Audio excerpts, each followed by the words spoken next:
করছি Sunday suspense, কান টান উত্তেজনা।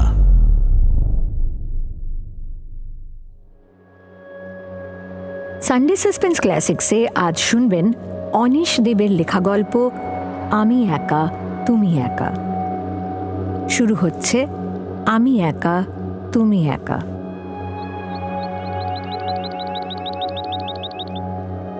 বসন্তের বাতাস যেমন খেয়াল খুশি মতো যখন তখন জানলা দরজা দিয়ে ঘরে ঢুকে পড়ে অথবা বেরিয়ে যায়, রাইয়ের যাওয়া আসা অনেকটা যেন সেই রকম।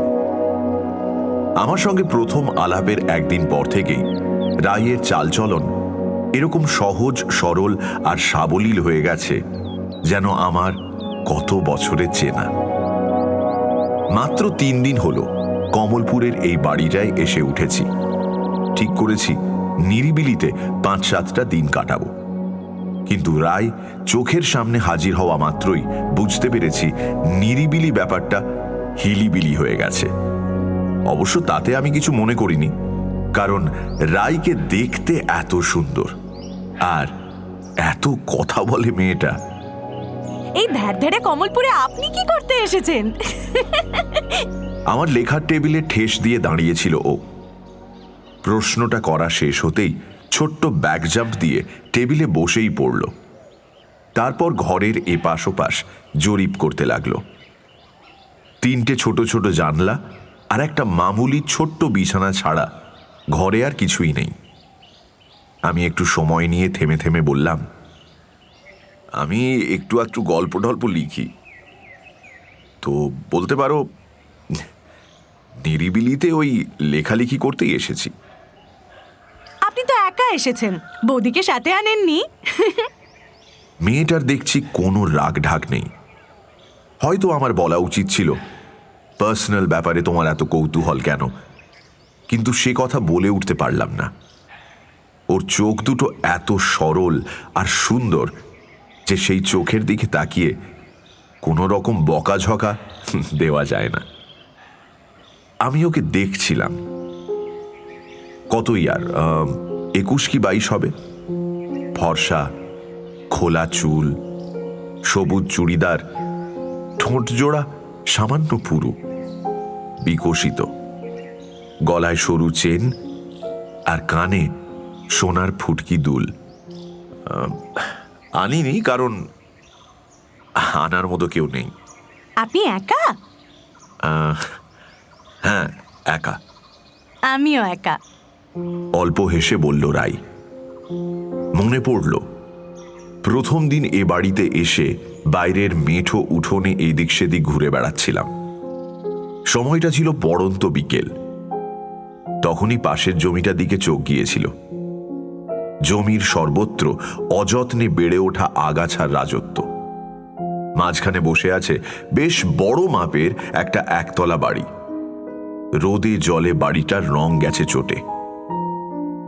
হঠাৎ হঠাৎ অবসাদে ডুবে যাওয়াটা আমার একটা অসুখ। সেটা নিয়ে বেশ কয়েকবার ডাক্তারের সঙ্গে কথা বলেছি। অ্যান্টিডিপ্রেসেন্ট ট্যাবলেট দেওয়া ছাড়াও তিনি আমাকে কোনো নিরিবিলি জায়গায় 4-6 দিনের জন্য ঘুরে আসার পরামর্শ দিয়েছেন। আমার লেখালেখির বাতি কাছে শুনে লেখালেখিতে বেশি করে মন দিতে বলেছেন, আর ঠিক সেই জন্যই এখানে আসা। উঠোনে ঘোরাঘুরি করতে করতে পাশের বাড়িটার দিকে চোখ পড়েছিল। তখনই দেখি বাড়িটার সদর দরজার কাছে একটি মেয়ে চুপচাপ দাঁড়িয়ে আছে, তাকিয়ে আছে পশ্চিমের হেলে পড়া সূর্যের দিকে। আগাছার শুকনো ডালপালার ফাঁক দিয়ে আমি মেয়েটাকে দেখতে পাচ্ছিলাম। বেশ লম্বা, মাথার চুল খোলা, গায়ে সবুজ চুড়িদার, কেমন এক আবিষ্ট চোখে নরম সূর্যের দিকে চেয়ে আছে। হঠাৎই মুখ ফিরিয়ে আমার দিকে তাকালো, তারপর চটপট পা ফেলে আগাছার ডালপালা 2 হাতে সরিয়ে চলে এলো আমার কাছে।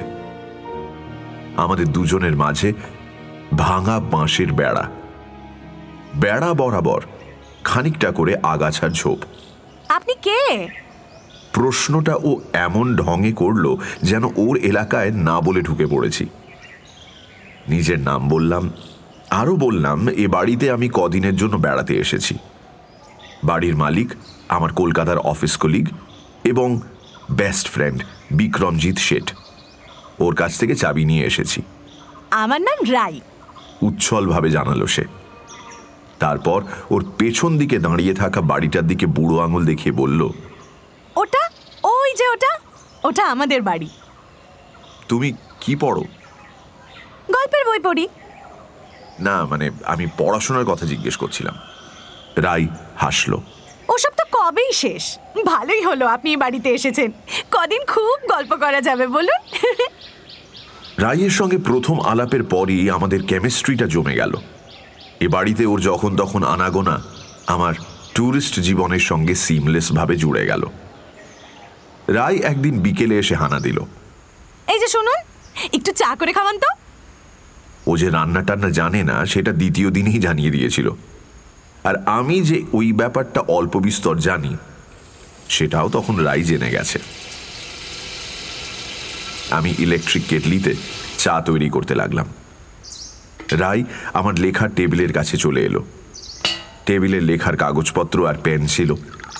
সেগুলো নাড়াচাড়া করতে করতে হঠাৎই লেখার কয়েকটা পাতা তুলে নিল হাতে।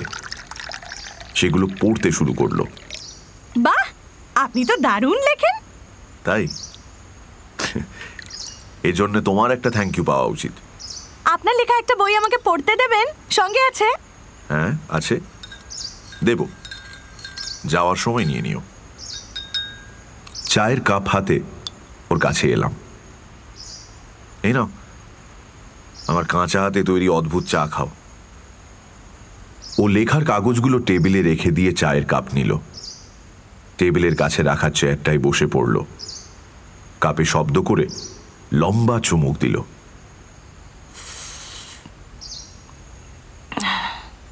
আহ, দারুণ।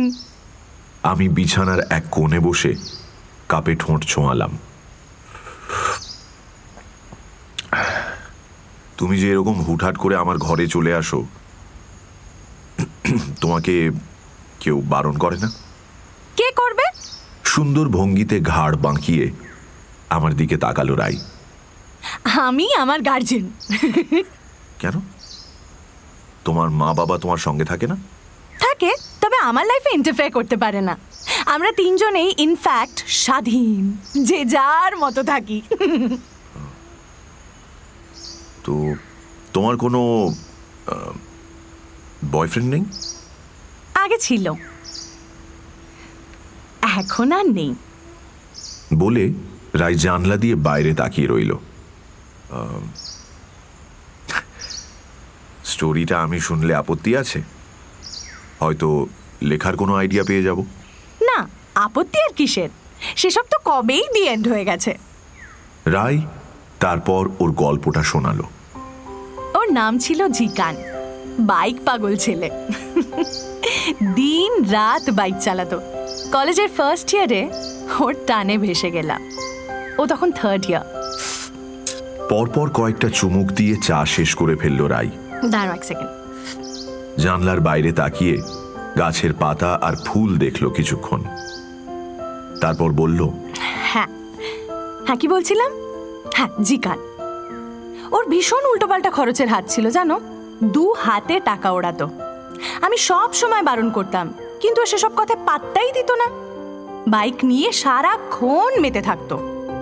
ওর মতো আরো 3-4 জন বাইকার মিলে ওরা একটা গ্রুপ তৈরি করেছিল। শুনেছিলাম রাতে নাকি ওরা বাইক নিয়ে রেসের কম্পিটিশন করতো। এ নিয়ে ওকে জিজ্ঞেসও করেছিলাম, কিন্তু ও ব্যাপারটা হেসে উড়িয়ে দিয়েছিল।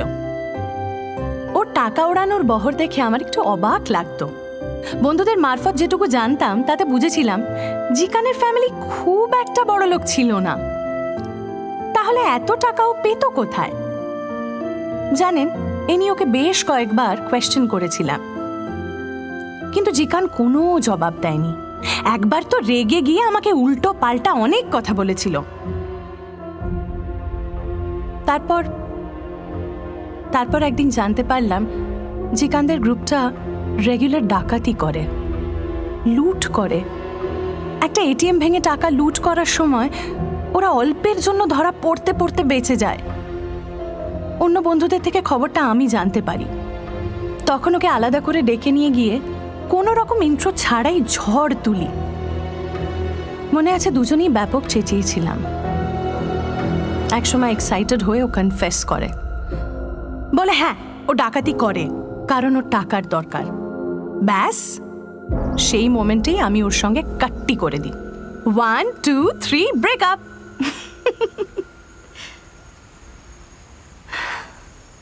একটা লম্বা শ্বাস ফেলল রাই। আমার দিকে তাকালো। মনে হলো আমার কাছ থেকে কোনো কমেন্ট শুনতে চায়। ব্রেকআপ করে ভালোই করেছো রাই, আমি হলেও তাই করতাম। জানেন, সেদিন সারাটা রাত আমি কেঁদেছিলাম, বাট ব্রেকআপের ডিসিশন থেকে সরতে পারিনি। রাইয়ের চোখের কোণে জলের ফোঁটা দেখতে পেলাম। ততক্ষণে আমার চা শেষ হয়ে গেছে। কাপটা মেঝেতে নামিয়ে রেখে আলতো গলায় বললাম, মন খারাপ করো না, এখন অন্য কথা ভাবো। তোমার মতো সুন্দর মেয়ের জন্যে এখনো অনেক সুন্দর জীবন পড়ে আছে। তাই? আমার দিকে পূর্ণ চোখে তাকালো রাই। মুখে বিষাদের প্রলেপ, অথচ চোয়ালের কাছে রেখাটা শক্ত। জানলা দিয়ে বসন্তের বাতাস আসছিল। হঠাৎই সেটা বন্ধ হয়ে কেমন একটা গুমোট তৈরি হলো। বাইরে ধীরে ধীরে সন্ধ্যের ছায়া নামছে। গাছের পাতা ডালপালা অস্পষ্ট হচ্ছে ক্রমশ। বাইরে কোথায় যেন একটা কোকিল ডেকে উঠল। সে ডাকের ধরন এমন যে মনে হলো ভয় পেয়েছে। কিন্তু কোকিল ভয়ে ডাকবে কেন? মনে মনে হাসি পেল আমার। উঠে গিয়ে টিউবলাইটের সুইচটা অন করে দিলাম। আলো জ্বলে উঠল। সেই আলোয় দেখলাম রাইয়ের কপালে গলায় ঘাম চিকচিক করছে। মাথার উপরে ফ্যান ঘুরলেও তাতে তেমন কাজ হচ্ছে না। ও হাতের পিঠ দিয়ে ঘাম মুছে বলল, বাবা, আপনার ঘরে বড্ড গরম। এসে বললাম, কেন তোমার ঘরে গরম নেই? না, নেই, আমি তো এসি ঘরে থাকি। ঘরটা মাপে ছোট হলেও বেশ ঠান্ডা। তুমি এসি ঘরে থাকো? বাবা, ওসব তো বড় লোকের ব্যাপার। ঠাট্টা করে কথাটা বললাম বটে, কিন্তু মনে মনে রাইদের বাড়িটার চেহারার কথা ভাবছিলাম। বাড়িটার যেরকম শ্রীহীন দশা, এ বাড়িতে এসি মানে দাঁড়কাকের বডিতে ময়ূরের লেজ। রাই হঠাৎ হাত নেড়ে বলল, দেরি হয়ে যাচ্ছে বুঝলেন, এবার যাবো। এই দিন দিন, আপনার লেখা কি বই দেবেন বলেছিলেন দিন। বিছানার একপাশে কয়েকটা বই রাখা ছিল, তার মধ্যে থেকে একটা তুলে নিয়ে বললাম, এটা আমার সবচেয়ে পছন্দের বই। দাঁড়াও, তোমার নামটা লিখে দিই। টেবিলের কাছে এসে পেনটা তুলে নিলাম। এই উপন্যাসটা ডিপ্রেশনে কাবু একজন নিঃসঙ্গ মানুষের কাহিনী। মনে হয় তোমার ভালো লাগবে। ওর নাম লেখা হয়ে গেলে বইটা ওর হাতে দিলাম। রাই লেখাটা দেখল, তারপর চলে এলো বইয়ের মলাটে। বইয়ের নামটা ধীরে ধীরে উচ্চারণ করলো, আমি একা, তুমি একা। তারপর বলল, নামটা কিন্তু ফ্যান্টাস্টিক দিয়েছেন। আমি হাসলাম। রাই চলে যেতে গিয়েও থমকে দাঁড়ালো, ঘাড় ঘুরিয়ে বলল, জিকানের কথা আর জানতে চাইলেন না তো? না, মানে ভাবলাম জিজ্ঞেস করলে তোমার হয়তো কষ্ট হবে। কষ্ট? কিসের কষ্ট? এখন আর আমার কোনো কষ্ট নেই। তো ব্রেকআপের পর জিকান কি করলো? কি আর করবে, দিন নেই রাত নেই আমাকে ফোন করে করে বিরক্ত করতে লাগলো। কান্নাকাটি করতে লাগলো, মেরে ফেলার হুমকি দিতে লাগলো, ভয় দেখাতে লাগলো যে রেল লাইনে মাথা দেবে। একেবারে পাগল হয়ে গেল বুঝলেন। কখনো বলছিল আমার বুকে ছুরি বসিয়ে দেবে, আবার কখনো বলছিল আমাকে গলা টিপে খুন করে দেবে। কখনো বা বলছিল রিভলভারের গুলিতে ঝাঁঝরা করে দেবে। জিকান আর তার দলবলের রেগুলার থ্রেটে আমার বাবা এক রাত্রিরে হার্ট ফেল করে মারা গেলেন। আমি মাকে সঙ্গে নিয়ে পালিয়ে চলে এলাম এই কমলপুরে, আমার ছোট কাকার এই পরিত্যক্ত বাড়িটায়। কিন্তু আমাদের কপালে শুধু দুর্ভাগ্যই লেখা ছিল। একদিন সন্ধ্যাবেলা মাকে সাপে কাটলো, আর আমি অপেক্ষা করছিলাম, কিন্তু রায় আর কোনো কথা বলল না। তাড়াহুড়ো করে চলে যাওয়ার আগে শুধু বলে গেল, কাল সকালে আবার জ্বালাতে আসবো কিন্তু। রাত 9টা নাগাদ রান্নার পাট শেষ করলাম। ভাত, আলু সেদ্ধ, ডিম সেদ্ধ, আর তার সঙ্গে নুন এবং কাঁচা লঙ্কা। তক্ষুনি খেতে ইচ্ছে করছিল না, আরও একটু লেখালেখি করে তারপর খাওয়ার কথা ভাবা যাবে। এমন সময় মোবাইলটা বেজে উঠল।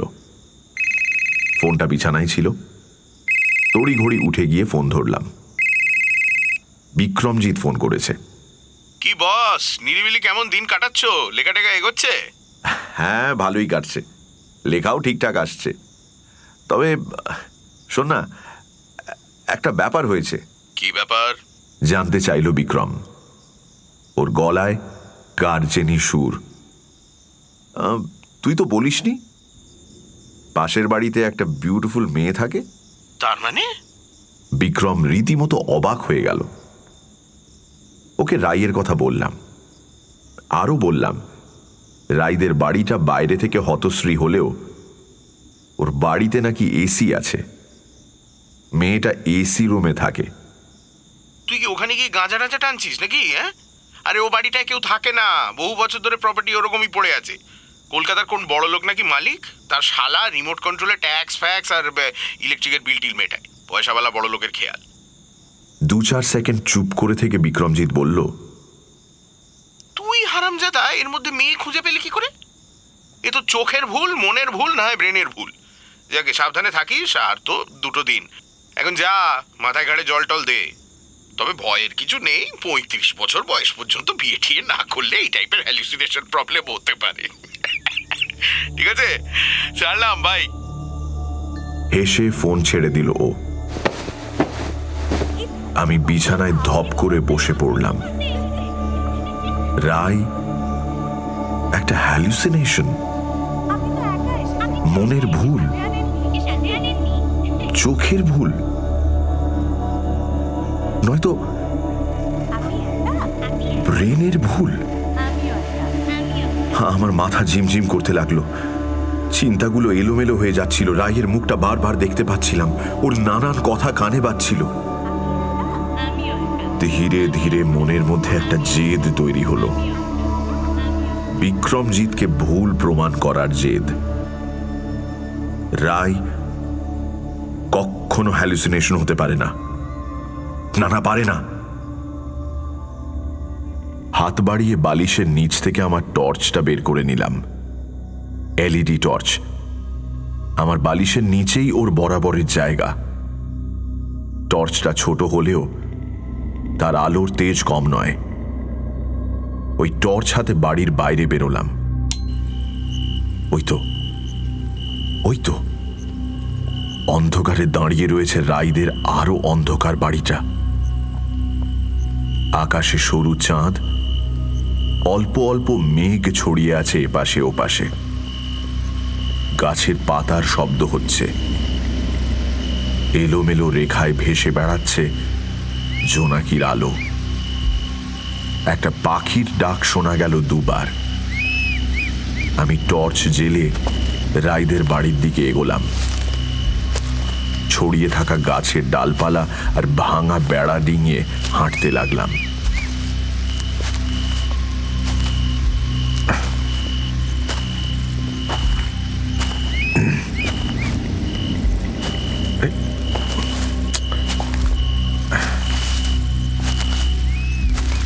ওদের বাড়িতে কোথাও কোনো আলো চোখে পড়ছে না। বোধহয় বাইরের দিকের সব জানলা বন্ধ। এর আগেও বেশ কয়েকবার সন্ধে কিংবা রাতে আমার ঘরে জানলা দিয়ে রাইদের বাড়ির দিকে তাকিয়ে দেখেছি, সব অন্ধকার। কোনো আলো নেই। ওরা কি সবসময় জানলা টানলাগুলো বন্ধ করেই রাখে? এই ভাবতে ভাবতে এগোচ্ছি। রায়দের বাড়ির দরজার কাছে পৌঁছে গেলাম। টর্চের আলো ফেললাম।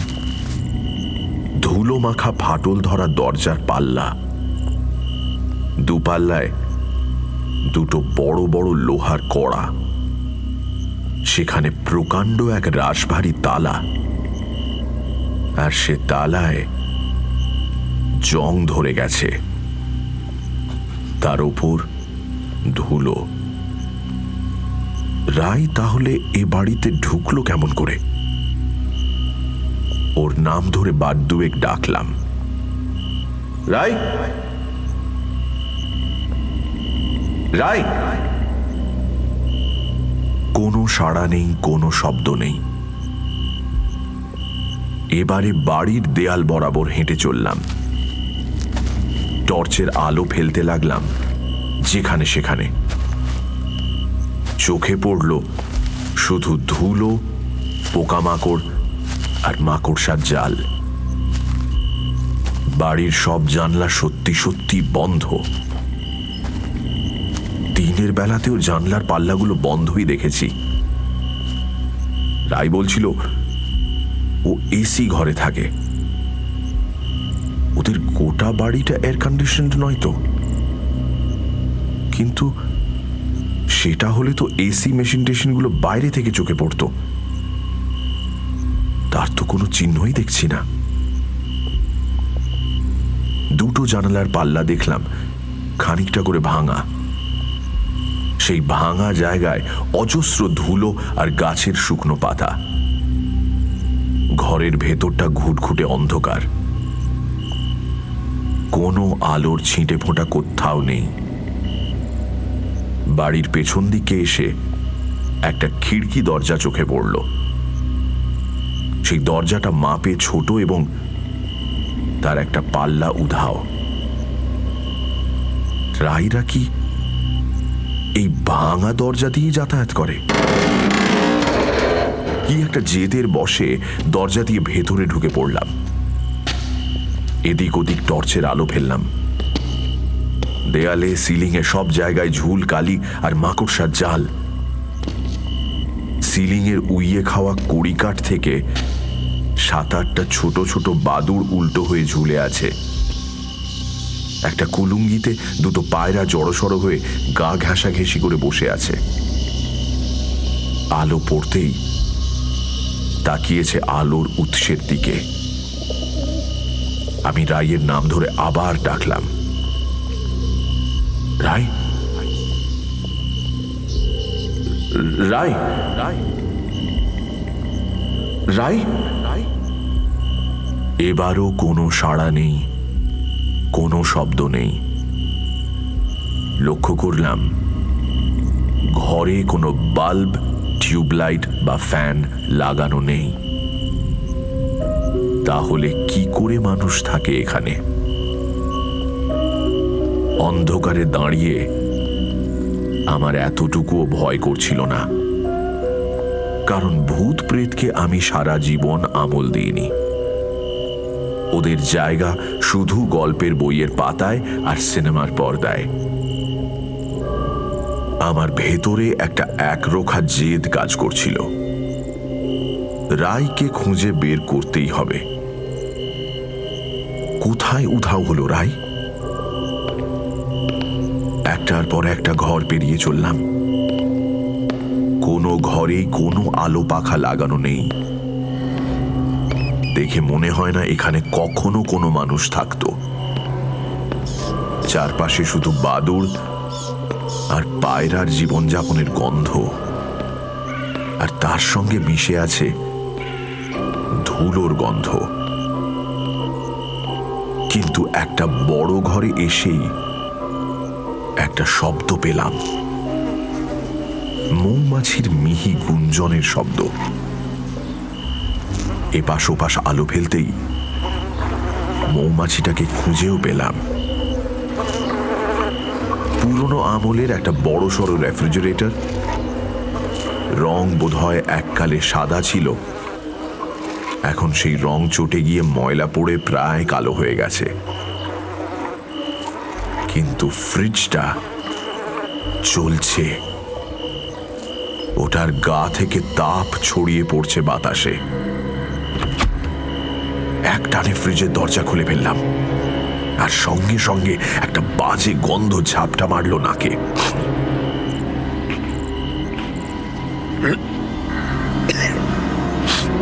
ফ্রিজের ভেতরটা হিম ঠান্ডা, সেখানে একটাও তাক নেই।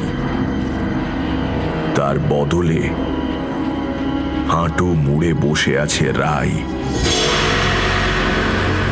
গলায় সরু চেন, কানে ফুটকি দুল, আর পরনে সেই সবুজ চুড়িদার। এটাই তাহলে ওর এসি রুম।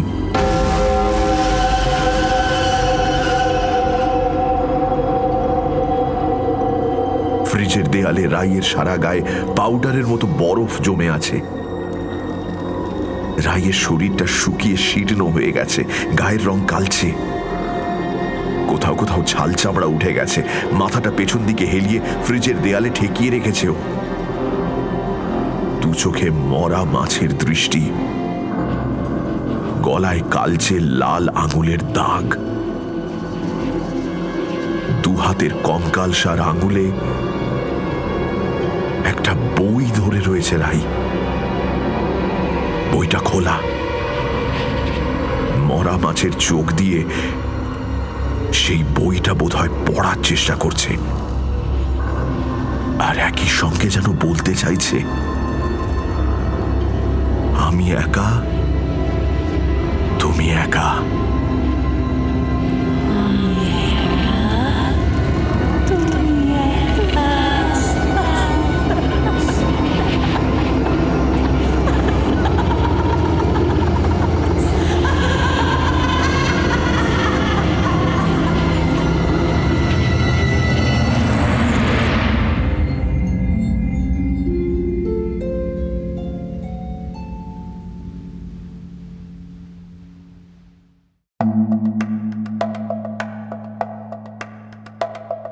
সানডে সাসপেন্স ক্লাসিক্সে আজ শুনলেন অনিশ দেবের লেখা গল্প আমি একা তুমি একা। অনিশ দেব, তার জন্ম 22 অক্টোবর 1951 সালে কলকাতায়। প্রথম পড়াশোনা হিন্দু স্কুলে, পরে 1976 সালে প্রথম শ্রেণীতে এমটেক ডিগ্রি লাভ করেন। সায়েন্স কলেজে অধ্যাপনা দিয়ে শুরু হয় কর্মজীবন। তার পাশাপাশি চলে সাহিত্য চর্চা। প্রিয় বিষয় রহস্য, রোমাঞ্চ এবং কল্পবিজ্ঞান। তার রচিত গ্রন্থের মধ্যে গোলাপ বাগানে ঝড়, বিজ্ঞানের হরেক রকম ইত্যাদি উল্লেখযোগ্য।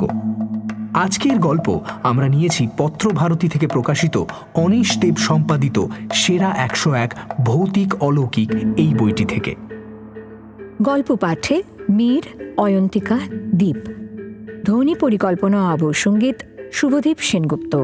প্রচার অলঙ্করণ জয়েন দ্য ডটস। পর্ব পরিচালনায় অগ্নি।